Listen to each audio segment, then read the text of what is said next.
배은망덕.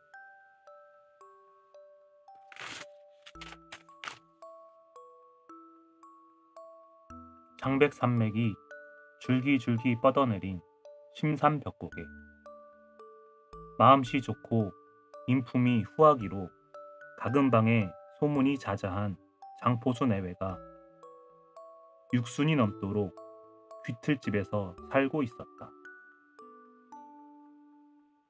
어느 하루 장노인은 사냥을 끝내고 돌아오다가 오솔길에 쓰러진 젊은이 한 사람을 발견했다. 장노인은 지고 오던 노루를 내려놓고 얼어들기 시작한 사람의 옷섭을 헤치고 가슴에 귀를 대보니 심장은 아직도 뛰고 있었다. 산중에서 길을 잃고 헤매다가 허기져서 쓰러진 게 분명했다. 짐승밥이 안 된 게 천만 다행이군.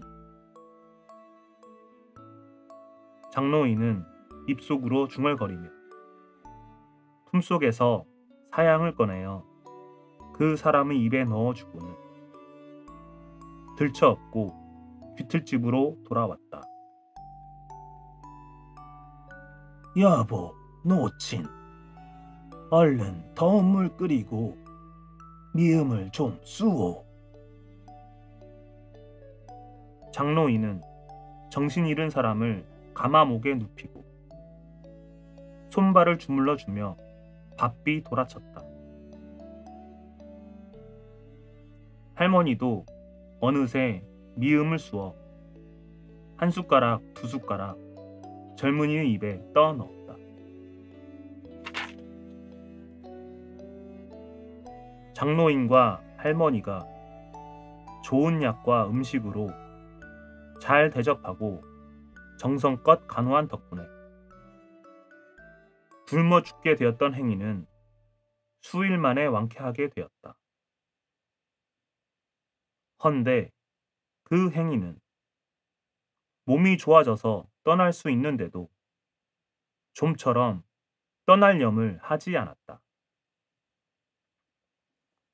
그런데 장노인은 10여일간 병시중을 하느라고 짐승잡이를 못하다 보니 장에 가서 사온 쌀도 다 떨어지게 되었다. 그러나 장노인과 할머니는 그런 내색을 내지 않고 성의껏 대접하였다. 잡아온 고기마저 죄다 먹어버리게 되자 장노인은 할 수 없이 행인을 집에 두고 사냥을 떠났다. 장포수 노인이 사냥을 떠난 지 얼마 후에야 행인은 무슨 생각에서였던지 자기도 집으로 가겠다고 일어섰다. 이 사람아, 기왕지사 있던 바에 영감님이 짐승을 잡아오면 만포식을 하고 고기도 좀 가지고 떠나게나. 할머니는 진심으로 권했다. 그러자 행인은 부엌으로 내려가더니 식칼을 집어들었다. 할머니는 속으로 깜짝 놀랐으나 그런 티를 내지 않고 물었다. 아니, 칼은 해서 뭐 하려나?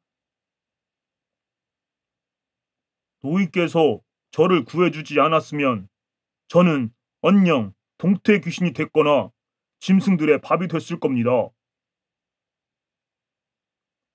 그래서요. 그래서 주인의 은혜를 갚아드려야 할 형편이오나 보다시피 저희 몸에는 한 푼의 돈이 없습니다. 원, 공연한 소리를 하는구먼 그래. 그래서 저승에 가서나마 은혜를 갚아드릴까 하고 죽으려고 그런 겁니다. 일시나마 행인을 의심쩍게 생각했던 할머니는 그 말에 너무나 감격하여 원 별말을 다 하네. 말만 해도 고맙네. 하며 칼을 빼앗으려고 했다. 아니, 저는 마땅히 죽어야 합니다. 말리지 마십시오. 노친이 말릴수록 행인은 점점 더 기광을 부리면서 단박 죽을 차비를 했다. 그래서 노친은 정색하고 꾸짖었다. 이 사람, 내 말 좀 들어보게. 살려준 은혜를 갚지는 못할 망정, 부담을 끼쳐서야 될 말인가? 그 소리에 젊은이는 가슴팍에 대었던 칼을 내리우며 그건 어떻게 하시는 말씀인가요? 하고 물었다. 들어보게나. 자네가 내 집에서 죽으면 살인죄는 안 쓴다 손쳐도 자네를 장사 지내줘야 하지 않겠나? 그러자면 자네네 친척들을 찾아가서 알려야 하고, 그러자면 적어도 대여섯세는 걸려야 할 테니 우리 영감은 사냥을 못하게 되어 적게 쳐도 돈 100냥은 손해보는 셈일세. 그러니 살려준 은인에게 손해를 끼쳐도 유분수지. 어디 이럴 법이 있단 말인가? 예, 듣고 보니 따는 그런 것 같습니다. 젊은 행인은 며칠 밤을 두고 생각해낸 계책대로 순조롭게 일이 척척 되어 간다고 속이 흐뭇해서 두루뭉술하게 대답했건만 행인의 검은 속을 모르는 할머니는 진심으로 권유했다. 그런 게 같은 게 아니라 바로 그러네. 그 말에 행인의 눈이 번쩍 빛나더니 입가에 살기 띤 웃음이 돌았다. 그럼 은인이 딱한 사정을 봐서 죽지는 않겠습니다만 그런 데는 또 뭐가 어쨌나? 내가 죽었다면 할머니 말 맞다나 이 집에선 백냥 돈을 손에 봤을 게 아닙니까? 그러니 그 백냥 중에서 저를 살려준 은혜로 50냥은 주인을 줄 터이니 나머지 50냥만은 단박 나를 주십시오.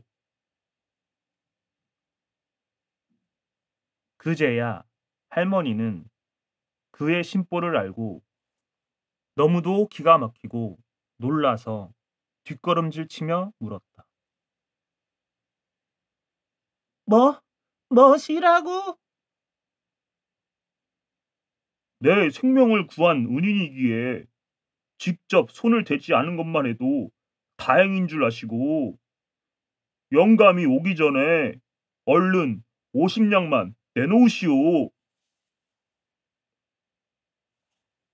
행인이 능글거리며 다가서는지라 할머니는 격분하여 귓뺨을 철썩 갈기었다. 에이, 짐승만도 못한 놈! 그러자 행인은 이빨을 사려 물더니 한 발길에 할머니를 차 눕히고는 귀틀벽에 걸어놓은 범의 가죽들을 벗겨놓고 장롱을 뒤져 돈과 은부치는 물론 웅담, 녹용 등을 싸가지고 꽁무니를 뺐다. 장포수 노인이 이른 아침에 집을 나와 사냥을 가다가 길을 가로 지나가는 여우를 보자 단방에 잡아가지고서는 재수 없다. 면서 집으로 돌아와 보니 마누라가 동가슴을 부여잡고 피를 토하며 쓰러져 있다가 그새 있던 일을 일일이 말했다. 장노인은 너무도 분해서 화승대에다 화약을 재우고 마누라가 가리키는 방향을 따라 숲속을 헤치며 달리는데 오작깃에서 바람소리가 싱싱 났다. 얼마를 안 가니 허둥지둥 도망가는 행인의 그림자가 보였다. 이놈아, 개 섞어라. 네 놈이 뛰면 어디로 뛴단 말이냐? 병력 같은 그 소리에 왓들 놀라 뒤를 돌아보며 가재걸음치던 행인은 어이쿠! 하는 비명소리를 지르며 땅속으로 숨어들고 말았다. 장포수 노인이 달려가 보니 행인은 멧돼지와 승냥이를 잡으려고 파놓은 함정에 빠졌는데 총총히 박아놓은 뾰족뾰족한 참나무에 면 바로 배를 찔려 버둥거렸다. 이를 본 장노인은 바로 너 같은 놈을 가리켜 배은망덕한 놈이라고 하느니라. 라고 한마디 하고는 돌아서 버렸다.